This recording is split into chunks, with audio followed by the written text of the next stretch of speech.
عبداللہ بن عباس رضی اللہ عنہ کو یہ مقام یوں ہی حاصل نہیں ہو گیا تھا۔ وہ بچپن ہی سے علم کی بہت زیادہ لگن اور شوق رکھتے تھے۔ جس چیز کا آپ کو پتہ نہ ہوتا اس کے متعلق اہل علم سے بار بار پوچھتے، جب تک دل اور دماغ مطمئن نہ ہو جاتا اپنا سوال ترک نہ کرتے۔ آپ صلی اللہ علیہ وسلم کی زندگی میں آپ کے ساتھ سائے کی طرح رہے۔ آپ صلی اللہ علیہ وسلم سے ہر ایک بات پوچھتے۔ جب اللہ کے رسول صلی اللہ علیہ وسلم اس دنیا سے رحلت فرما گئے تو بعد میں صحابہ کرام رضی اللہ عنہ سے اپنی علمی پیاس بجھاتے رہے۔ عبید اللہ بن ابی رافع رضی اللہ عنہ فرماتے ہیں کہ عبداللہ رضی اللہ عنہ ابو رافع کے پاس تشریف لائے اور ان سے آپ صلی اللہ علیہ وسلم کے متعلق پوچھا کہ آپ صلی اللہ علیہ وسلم نے فلاں دن کیا کیا۔ ابو رافع نے جو جواب دیا اسے فوراً لکھ لیا۔ اسی طرح جب رسول اللہ صلی اللہ علیہ وسلم فوت ہوئے تو عبداللہ بن عباس رضی اللہ عنہ نے ایک انصاری سے کہا، آؤ چلیں، رسول اللہ صلی اللہ علیہ وسلم کے اصحاب سے آپ کی باتیں پوچھتے ہیں، وہ آج کثیر تعداد میں موجود ہیں۔ اب کیسے وہ لمحات تھے، لیکن وہ موقع بھی آپ نے ہاتھ سے نہیں جانے دیا عبداللہ بن عباس نے کہ آج بہت سے صحابہ ایک جگہ مل گئے ہیں تو کیوں نہ ان سے میں مزید اپنے علم میں اضافہ کر لوں۔ وہ انصاری بولے، اے ابن عباس، افسوس ہے، اب دیکھ نہیں رہے ہیں کہ لوگ تو علم حاصل کرنے کے لیے آپ کی خدمت میں آ رہے ہیں، جن میں اصحاب رسول بھی شامل ہیں، اور آپ دوسروں کی طرف جا رہے ہیں۔ لیکن ابن عباس رضی اللہ عنہ نے اس انصاری کو وہیں چھوڑا اور خود صحابہ کرام کی خدمت میں حاضر ہو کر حدیث رسول کے متعلق علم حاصل کرنا شروع کر دیا۔ عبداللہ بن عباس رضی اللہ عنہ فرماتے ہیں، اگر مجھے اطلاع ملتی کہ فلاں صحابی کے پاس کوئی حدیث ہے جو میرے پاس نہیں تو میں اس صحابی کے گھر جاتا اور ان کی دہلیز پہ بیٹھ جاتا۔ جب وہ باہر آتے اور مجھے دیکھتے تو پکار اٹھتے، اے رسول اللہ صلی اللہ علیہ وسلم کے چچا زاد، کیسے آنا ہوا؟ آپ مجھے حکم بھیج دیتے، میں حاضر ہو جاتا۔ میں کہتا، میرا حق بنتا ہے کہ میں آپ کی خدمت میں حاضر ہو کر علم حاصل کروں۔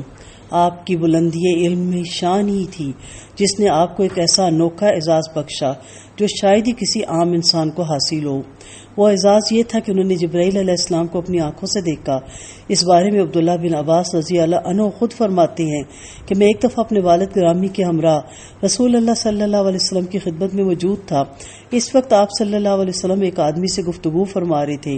وہ آدمی میرے والد گرامی سے بے نیاز اور بے رخی کا اظہار کر رہا تھا۔ چنانچہ ہم وہاں سے چلے گئے۔ میرے والد مجھ سے کہنے لگے، عبداللہ، کیا تم نے اپنے چچا کے بیٹے کو دیکھا؟ وہ مجھ سے منہ پھیرے ہوئے تھا۔ میں نے کہا، آپ صلی اللہ علیہ وسلم کے پاس ایک آدمی تھا، آپ صلی اللہ علیہ وسلم اس سے گفتگو فرما رہے تھے۔ عباس رضی اللہ عنہ کہنے لگے، کیا آپ صلی اللہ علیہ وسلم کے پاس کوئی آدمی موجود تھا؟ میں نے کہا، جی ہاں۔ میرے والد دوبارہ آپ کی خدمت میں حاضر ہوئے اور عرض کیا، اے اللہ کے رسول، کیا ابھی آپ کے پاس کوئی آدمی موجود تھا؟ مجھے عبداللہ نے بتایا کہ آپ کسی سے گفتگو کر رہے تھے۔ آپ نے فرمایا، اے عبداللہ، کیا تم نے اس کو دیکھا؟ میں نے کہا، جی ہاں۔ آپ نے فرمایا، وہ جبرائیل علیہ السلام تھے۔ عبداللہ بن عباس رضی اللہ عنہ کو اللہ تعالیٰ نے دیگر خوبیوں کے ساتھ ساتھ بردباری اور حوصلہ مندی سے بھی نوازا تھا، کیونکہ انہیں محبوب ربانی صلی اللہ علیہ وسلم کا یہ فرمان کبھی نہیں بھولتا تھا کہ اللہ تعالیٰ کو سب سے زیادہ محبوب وہ بندہ ہے جو غصے کو پی جاتا ہے۔ ایک دفعہ کسی آدمی نے آپ کو گالی دی، آپ نے اس سے فرمایا، تم نے مجھے گالی دی ہے، سنو، مجھ میں 3 خصلتیں پائی جاتی ہیں۔ نمبر 1، جب میں سنتا ہوں کہ مسلمان کا حاکم اپنے فیصلے میں عدل و انصاف سے کام لیتا ہے تو مجھے بہت خوشی ہوتی ہے، جبکہ شاید کہ میں خود اس کے پاس کبھی اپنے بھائی کا جھگڑا لے کر ہی نہ جاؤں۔ نمبر 2، جب کسی بھی علاقے میں بارش ہوتی ہے تو مجھے بہت خوشی ہوتی ہے، جبکہ میرے پاس چرانے کے لیے کوئی جانور ہی نہیں۔ نمبر 3، جب مجھے قرآن پاک کی کسی بھی آیت کے متعلق آگاہی ہوتی ہے تو میں خیال کرتا ہوں کہ تمام مسلمان میری طرح اس کو پہلے ہی سے جانتے ہیں۔ ان کا مطلب یہ تھا کہ جو آدمی دوسروں کی خوشیوں کو ترجیح دیتا ہو، ان کے مفاد کو فوقیت دیتا ہو، وہ اپنی ذات کے نقصان کی پرواہ نہیں کرتا، اپنے خسارے کی فکر نہیں کرتا۔ علم وہی اچھا ہوتا ہے جس پہ عمل کیا جائے۔ عبداللہ بن عباس رضی اللہ عنہ علم کا سمندر تھے، ان کی زندگی اس علم پر عمل کی شاندار تصویر تھی۔ ان کا تمام وقت اللہ کی رضا کے لیے استعمال ہوتا تھا. وہ بہت متقی اور پرہیزگار تھے. عبداللہ بن ابی مالکیہ رحمۃ اللہ علیہ سے روایت ہے کہ ایک مرتبہ میں مکہ سے مدینہ تک سفر میں عبداللہ کے ساتھ تھا. جب کبھی ہم راستے میں ٹھہرتے تو آدھی رات قیام کرتے، جب چلتے تو تسبیحات کا ورد جاری رکھتے. سماک رحمۃ اللہ علیہ سے روایت ہے کہ ایک مرتبہ عبداللہ بن عباس رضی اللہ عنہ کی بینائی بیماری کی وجہ سے متاثر ہوگی. مالجو نے انہیں کہا ہم آپ کا علاج تو کر دیتے ہیں مگر 5 دن تک آپ نماز ادا نہیں کریں گے. عبداللہ بن عباس نے جواب دیا اللہ کی قسم تم تو 5 دن کی نمازوں کی بات کرتے ہو، میں ایک رکعت چھوڑنے کو تیار نہیں، کیونکہ میں نے آپ صلی اللہ علیہ وسلم سے سنا ہے جس نے جان بوجھ کر نماز چھوڑ دی وہ قیامت کے روز اللہ کو غصے کی حالت میں پائے گا. آپ عبادت کے حوالے سے فرمایا کرتے تھے کہ جو عبادت مسلمانوں میں اتحاد پیدا نہیں کرتی، آدمی کے دل کو نرم نہیں کرتی، فقیر اور ضرورت مند پر ترس کھانا نہیں سکھاتی، وہ عبادت نامکمل اور ناقص ہے.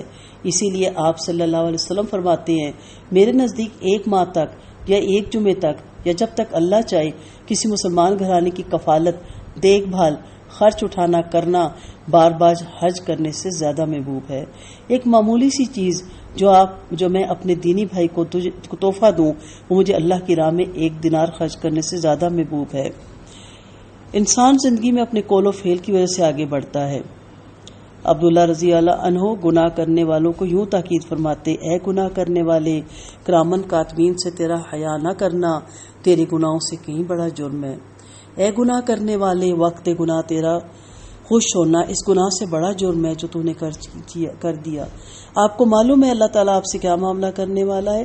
گناہ میں کامیاب ہو کر خوش ہونا اس گناہ سے بڑا جرم ہے جو تو کر چکا. اگر تو گناہ میں ناکام ہو جائے تو کف افسوس ملتا ہے، یہ اس گناہ سے بڑا جرم ہے.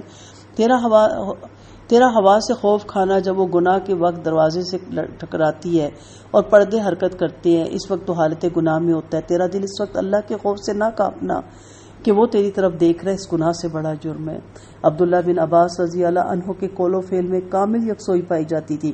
جو کہتے ہیں اس کے مطابق عمل بھی کرتے، لوگوں کو برائیوں سے روکتے اور خود بھی برائیوں سے اجتناب کرتے، اکثر اور بیشتر دن کو روزے رکھتے اور رات کو عبادت میں مصروف رہتے. آپ کی مجلس میں کوئی عالم آ کے بیٹھتا تو آپ اس کے ساتھ انتہائی تواضع اور انکساری سے پیش آتے.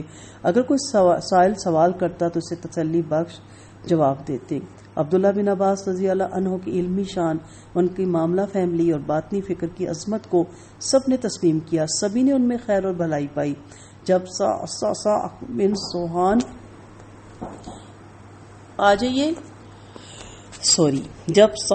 بن سوحان رضی اللہ عنہ بصرہ سے سیدنا علی رضی اللہ عنہ کی خدمت میں حاضر ہوئے تو انہوں نے عبداللہ بن عباس رضی اللہ عنہ کے متعلق دریافت کیا، کیونکہ عبداللہ بن عباس رضی اللہ عنہ ان کی طرف سے بصرہ کے والی مقرر کیے گئے تھے.